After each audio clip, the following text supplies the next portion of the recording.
Olá, chatos GPTQLMNA, bem-vindos ao Exame GD, propostas de resolução do Exame Nacional de Geometria Descritiva A 2023, segunda fase. Vamos lá despachar isto antes que chegue o dia do exame. Número 1. Determine os traços do plano de rampa delta nos planos de projeção. Parece fácil.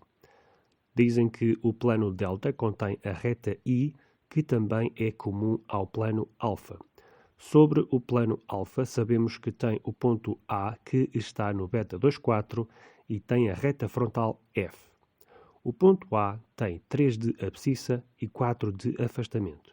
Ora, se o ponto A pertence ao beta 24, as suas coordenadas são 3, 4, menos 4. É um ponto do quarto diedro. Cá está ele. A reta F é frontal. Contém o ponto B, 0, menos 5, 5, e faz 45 graus de abertura para a direita com o plano horizontal de projeção. Marcamos o ponto B e por ele passamos as projeções da reta F, uma reta que passa no segundo e terceiro diedros. Para nos ajudar a trabalhar melhor com o plano alfa, passamos pelo ponto A uma reta F' paralela à reta F. Dizem no fim que a reta I é uma reta de maior inclinação do plano alfa. Logo, a projeção frontal da reta I deve ser perpendicular ao traço frontal de alfa. Mas eu não preciso desse traço. As retas frontais F e F' já me indicam a direção do traço frontal de alfa, porque ambas lhe são paralelas. Sabendo isto, passei por B2 a projeção I2 perpendicular a F2 e F'2. As três retas pertencem a alfa. Logo, a reta I é concorrente com a reta F' no ponto C. Quando I2 cruza F'2, descubro C2. Desenho linha de chamada a partir de C2 até F'1 e descubro C1. Unindo C1 com B1, obtenho a projeção I1. A reta I é oblíqua, por isso tem traços frontal e horizontal. Esses traços são os pontos F e H. Se a reta I está contida no plano de rampa delta, os traços de delta devem passar pelos traços da reta I, além de que estes traços de delta devem ser paralelos a X, pois ele é um plano de rampa. Siga! Número 2. Determine as projeções de uma pirâmide reta de base regular hexagonal A, B, C, D, E, F. Destaque a traço mais forte as projeções do sólido. Identifique a traço interrompido as invisibilidades do sólido. Conhecemos o centro da base da pirâmide, que é o ponto O, 0, 4, 3, e o vértice da mesma, que é o ponto V, 0, 10, 9. Comecemos por marcar as projeções destes dois pontos. Aqui está. Percebe-se logo que o eixo da pirâmide é de perfil, pois os pontos O e V têm a mesma abscissa. Além disso, o enunciado diz que a aresta AV é também de perfil e o ponto A pertence ao plano horizontal de projeção, ou seja, tem cota 0. Para resolver este caso, vamos usar a terceira projeção do eixo. Com o compasso fizemos centro no cruzamento dos eixos coordenados e traçamos quartos de círculo a partir de O1 e V1. E depois subimos perpendiculares a X que se cruzam com as paralelas a X vindas de O2 e V2, respectivamente. Assim encontramos O3 e V3. Desenhamos o eixo da pirâmide unindo O3 com V3 e passamos por O3 o traço de perfil do plano Ρ, plano da base da pirâmide, perpendicular ao eixo OV. Nesta terceira projeção podemos marcar a projeção A3, pois sabemos que é um ponto de cota nula e, por isso, pertence ao traço horizontal de Ρ. Aproveitamos e marcamos a projeção G3, que é de um ponto com afastamento nulo, ou seja, G pertence ao traço frontal de Ρ. De seguida, achamos as projeções frontais e horizontais de A e de G. G1 está em X porque tem afastamento zero e A2 também está em X porque tem cota zero. Por G2 passamos F de Rho e por A1 passamos H de Rho. Para construir a base em verdadeira grandeza, é necessário rebater o plano Rho. Para tal, decidimos designar o traço horizontal como charneira. Assim, H de Rho coincide com a charneira e com H de Rho rebatido. Porque o ponto A pertence ao H de Rho, o ponto A pertence à charneira e por isso A1 coincide com A rebatido. Para rebater o ponto O, usamos o triângulo de rebatimento. Por O1 passa-se uma perpendicular à charneira, uma linha que já existe desde o princípio, e uma paralela à charneira. Na paralela à charneira marca-se o valor da cota, 3 cm. Une-se a extremidade da paralela à charneira ao ponto em que a perpendicular à charneira se cruza com a charneira. Esta linha chama-se hipotenusa e será usada como raio do arco de rebatimento.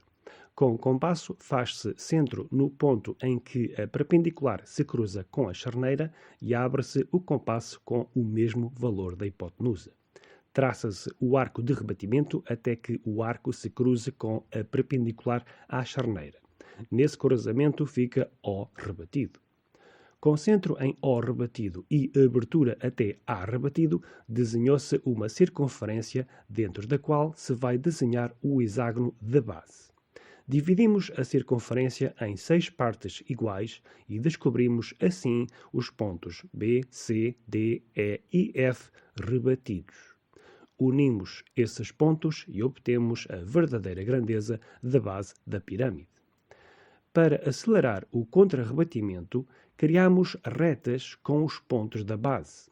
Uma reta B, formada pelos pontos B e E, uma reta C, formada pelos pontos C e F, e uma reta D, formada pelos pontos D e E. Assinalaram-se os rebatimentos dos traços horizontais das retas C e D, respectivamente H e H'. Uma vez que são pontos do traço horizontal de Rho, que é a charneira, são pontos fáceis de contrarrebater. H rebatido coincide com H1 e H' rebatido coincide com H'1.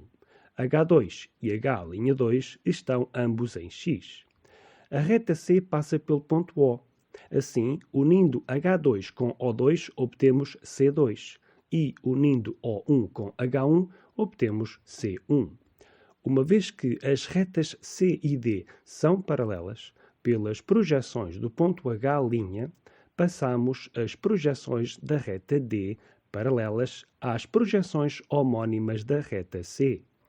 A partir dos pontos B, C, D, E e F rebatidos, traçamos perpendiculares à charneira para obter as projeções frontais e horizontais dos mesmos pontos nas projeções das respectivas retas. As projeções da reta B foram achadas logo após se descobrirem as projeções do ponto E, pois esse ponto é comum às retas B e D. Unindo as projeções de E e de O, podemos achar as projeções da reta B e, consequentemente, as projeções do ponto B. Tendo já as projeções de todos os vértices da pirâmide, procedeu-se à união das projeções dos mesmos, obtendo-se assim as projeções das arestas da base e arestas laterais. Na projeção horizontal, o ponto A é invisível, pois tem menos cota que os outros vértices todos. Por isso, as arestas AB e AF são invisíveis em projeção horizontal. Na projeção frontal, o ponto D é invisível porque tem menos afastamento que os outros todos. Por isso, as arestas CD e DE são invisíveis. É lindo! Número 3. Determine as projeções dos pontos X e Y comuns à reta R e à superfície de um prisma oblíquo de bases quadradas contidas em planos frontais. Destaque a traço mais forte as projeções da reta e do sólido. O vértice A, da base ABCD, tem abscissa nula, 3 de afastamento e pertence ao plano horizontal de projeção. Isto é uma forma complicada de dizer que o ponto A tem coordenadas 0, 3, 0. Cá está ele. Se as bases estão em planos frontais, vão apresentar-se em verdadeira grandeza na projeção frontal. Dizem que a aresta lateral AB é frontal e forma 15 graus de abertura para a esquerda com o plano horizontal de projeção. Logo a seguir, dizem que as arestas da base medem 6 cm. Então, a partir da projeção A2, traçamos uma linha que forma 15 graus com o eixo X e com abertura para a esquerda. Com o compasso, fizemos centro em A2 e abrimos um raio de 6 cm. Quando o arco corta a linha dos 15 graus, obtemos B2. A projeção B1 terá 3 de afastamento porque AB é frontal. Na projeção frontal, vamos desenhar a verdadeira grandeza do quadrado ABCD. Traçamos perpendiculares ao segmento AB a partir das projeções A2 e B2. Com o compasso, fizemos 2 arcos com raio igual à medida A2, B2. Um dos arcos tem centro em A2 e o outro tem centro em B2.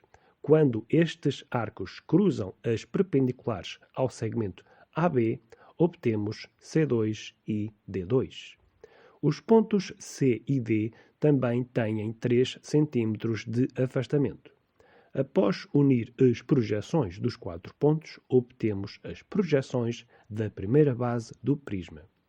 Dizem depois que o prisma tem 6 cm de altura. Se os planos das bases são frontais, a distância entre esses planos é de 6 cm e verifica-se na distância entre os dois traços horizontais. Passamos o traço horizontal do plano frontal φ pelas projeções horizontais de ABCD e traçamos o traço horizontal de ômega à distância de 6 cm de H de φ. Dizem que as arestas laterais do prisma são horizontais e formam ângulos com abertura para a direita com o plano frontal de projeção. Significa que se apresentam em verdadeira grandeza na projeção horizontal. Essa grandeza, segundo o enunciado, é de 8 cm. Com centro na projeção A1 e com um raio de 8 cm, desenhamos um arco de circunferência que vai cruzar o traço H de ômega à direita do ponto A. Aí fica a projeção A'1. A projeção A'2 terá a mesma cota que A2.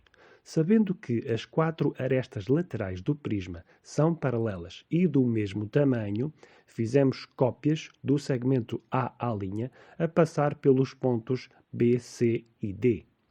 Já com as projeções frontais e horizontais dos 8 pontos, podemos representar as projeções do prisma. Na projeção horizontal, a aresta AA' é invisível porque é a aresta de menos cota. Na projeção frontal, o ponto D é invisível porque tem menos afastamento e não faz parte do contorno aparente frontal. Por isso, as arestas AD, CD e DD' são invisíveis em projeção frontal. A reta R, que vai intersetar o prisma, é oblíqua e passa pelo ponto P, -6, 6, 9. O seu traço horizontal, que designei por H, tem 3 de abscissa e 4 de afastamento, ou seja, 3, 4, 0. Cá estão os 2 pontos da reta R. Desenhamos as projeções da reta R e vamos passar por ela um plano auxiliar. Optamos por um plano vertical lambda. O traço horizontal de lambda cruza as 4 arestas laterais do prisma nos pontos Q, R, S e T.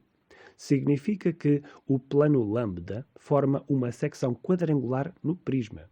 Traçamos linhas de chamada para as projeções frontais das respectivas arestas e desenhamos a figura de secção assinalando as devidas invisibilidades.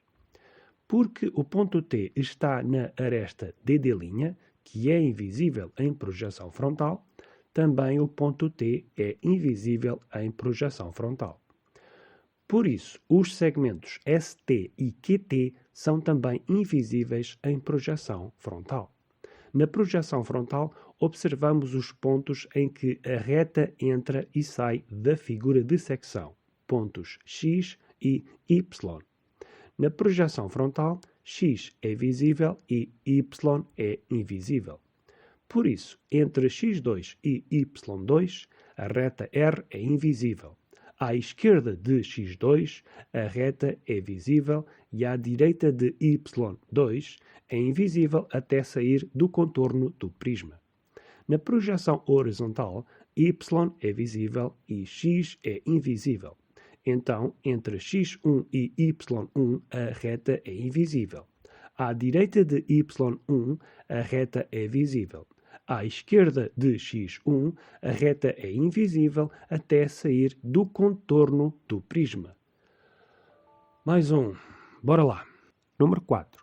Represente pelas suas projeções o sólido resultante da truncagem produzida por um plano vertical ômega num prisma oblíquo de bases regulares triangulares. Destaque, a traço mais forte, as projeções do sólido truncado situado entre o plano secante e o plano frontal de projeção. As bases do prisma pertencem a planos horizontais. Significa isso que as bases se apresentam em verdadeira grandeza na projeção horizontal. Da base ABC conhecemos o ponto A, 030, cá está ele, e B com menos 5 de abscissa e 8 de afastamento. Ou seja, menos 5, 8, 0. Cá está o B. Unimos as projeções A1 e B1. Este segmento vai servir para descobrir o ponto C que, como diz o enunciado, tem abscissa positiva. Com o compasso fizemos centro em A1 e raio igual à medida A1, B1. Desenhamos um arco de circunferência e depois, com centro em B1 e o mesmo raio, desenhamos outro arco. Quando os arcos se cruzam à esquerda de A, obtemos a projeção C1. C2 fica sobre X e assim construímos as projeções da base ABC. A aresta lateral AA' é de perfil e o vértice A' tem afastamento nulo e 8 de cota. Significa que A' tem coordenadas 0, 0, 8. A partir de C1 e B1, representamos as projeções horizontais das arestas CC' e BB', que são idênticas à aresta AA'. Por isso mesmo, as projeções C'2 e B'2 têm a mesma cota que A'2. Agora que temos todas as projeções dos 6 vértices do prisma, podemos representar as projeções de todo o prisma. Em projeção horizontal, o ponto A é invisível por ter menos cota. Por isso, as projeções horizontais das arestas AA', AB e AC são invisíveis. Na projeção frontal, a aresta lateral AA' é invisível porque são os dois pontos menos afastados. Sobre o plano ômega, sabemos que tem o ponto K que pertence ao eixo X e tem menos 8 de abscissa. Cá está o K. Já sabíamos que o plano ômega era vertical e agora dizem-nos que ele faz 40 graus com abertura para a esquerda com o plano frontal de projeção. E cá estão os traços de ômega, ambos a passar em K. A partir daqui, o exercício pode parecer fácil, mas não é. O plano ômega corta a base ABC nos pontos R e M, ambos com cota nula. O plano ômega também corta a base A'B', C' nos pontos N e O, ambos com cota 8. O problema é a aresta CC', que é de perfil e é também seccionada pelo plano ômega. Mas como vamos saber a cota desse ponto? Entre outras estratégias possíveis, decidimos desenhar as projeções de uma diagonal C', B na face lateral C', B', B. O plano ômega interseta a diagonal C'b no ponto P. Porque a diagonal C'b é um segmento oblíquo, é possível achar P2. O ponto P pertence à secção I, em conjunto com o ponto O, forma uma reta que vai passar pelo ponto de secção da aresta CC'. Assim, unindo O2 e P2, conseguimos achar Q2, o ponto de secção na aresta de perfil CC', que se chamará Q. Unimos as projeções dos pontos MNOPQR e assinalamos as invisibilidades das projeções da figura de secção. Mas o enunciado pede, desde o princípio, que se destaque o sólido truncado compreendido entre o plano vertical ômega e o plano frontal da projeção. Isto significa que a secção vai ficar visível em projeção frontal. Assim se fez e preencheu-se o interior da figura com linhas paralelas a X. Para concluir, destacaram-se as arestas do sólido truncado. Só falta um. Número 5. Represente em axonometria clinogonal cavaleira uma forma tridimensional composta por 3 prismas retos de bases quadradas. Destaca no desenho final apenas as linhas visíveis do sólido resultante. A projeção axonométrica do eixo Y faz um ângulo de 125 graus com a projeção axonométrica do eixo X e um ângulo de 145 graus com a projeção axonométrica do eixo Z. Significa que os eixos X e Z se apresentam em verdadeira grandeza e o eixo Y vai estar sujeito a uma redução. Por esse motivo, o eixo Y foi rebatido, desenhando Y rebatido perpendicular à projeção axonométrica de Y. Sabemos que os 3 prismas são iguais, têm 2 cm de altura e as bases dos prismas são paralelas ao plano coordenado XY, ou seja, ao plano horizontal de projeção. As arestas das bases paralelas aos eixos X e Y medem 4 cm. Sobre o prisma 1, sabemos que tem um ponto A com as coordenadas 10, 8, 2. Este ponto é o ponto de maior abscissa e maior afastamento da base de menor cota deste prisma 1. Então, em X marcamos 10 de abscissa, em Z marcamos 2 de cota e em Y rebatido marcamos 8 de afastamento. Pelo ponto de Y rebatido, com 8 de afastamento, passamos uma projetante com uma inclinação de 55 graus relativa à projeção axonométrica de Y. Desenhamos as linhas de chamada paralelas aos eixos X, Y e Z e descobrimos as projeções axonométricas A2 e A1. A partir de A1 e A2, desenhamos linhas de chamada paralelas a Z e Y, respectivamente. Quando estas linhas se cruzam, encontramos a perspectiva axonométrica de A.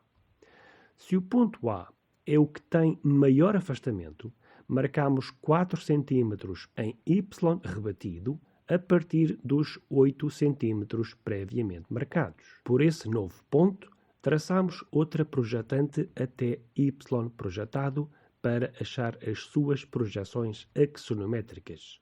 Desenhamos uma paralela a X até chegarmos à linha de chamada de A1 paralela a Y. A partir desse ponto de cruzamento e de A1, subimos linhas de chamada paralelas a Z e, a partir da linha de chamada que existe entre A2 e A, marcamos 2 cm para cima, paralelamente a Z. Temos assim a perspectiva da face de maior abscissa do prisma 1.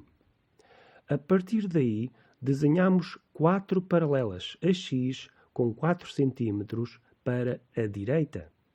A partir daí, podemos obter a perspectiva da face de menor abscissa do prisma 1 e, naturalmente a perspectiva de todo o prisma 1 e a respectiva perspectiva da projeção horizontal. O prisma 2 é mais difícil. Dizem que o ponto A é o centro da base de maior cota.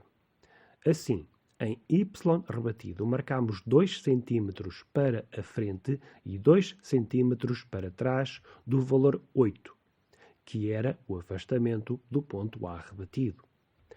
Contra-rebatemos esses valores de afastamento com recurso a duas projetantes e desenhamos as linhas de chamada paralelas a x.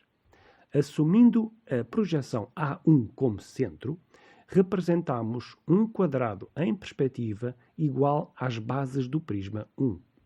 Na linha de chamada paralela a x, marcamos 2 cm para a direita de A1 e 2 cm para a esquerda de A1. A partir desses extremos, desenhamos paralelas a y para completar a perspectiva da base de menor cota. A partir dos cantos desse quadrado da base, desenhamos paralelas a z com 2 cm, que são as arestas laterais do prisma 2.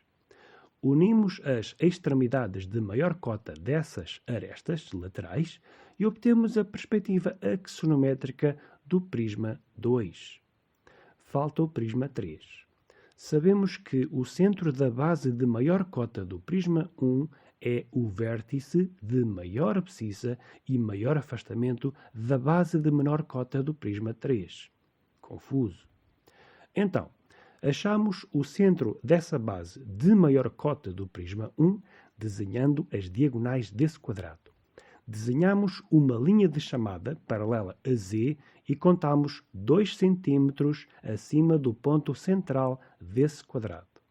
A partir desse segmento vertical de 2 cm, desenhamos um retângulo em verdadeira grandeza de 4 por 2 cm, colocado à direita desse segmento e desenhamos a respectiva perspectiva da projeção horizontal.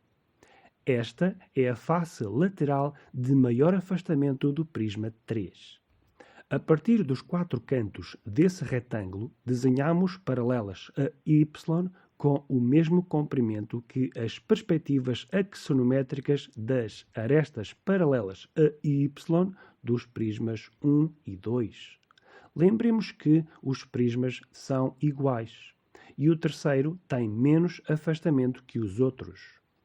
Unindo as extremidades dessas paralelas a y, obtemos a face de menor afastamento do prisma 3, permitindo assim concluir a perspectiva do prisma 3 e a perspectiva da respectiva projeção horizontal.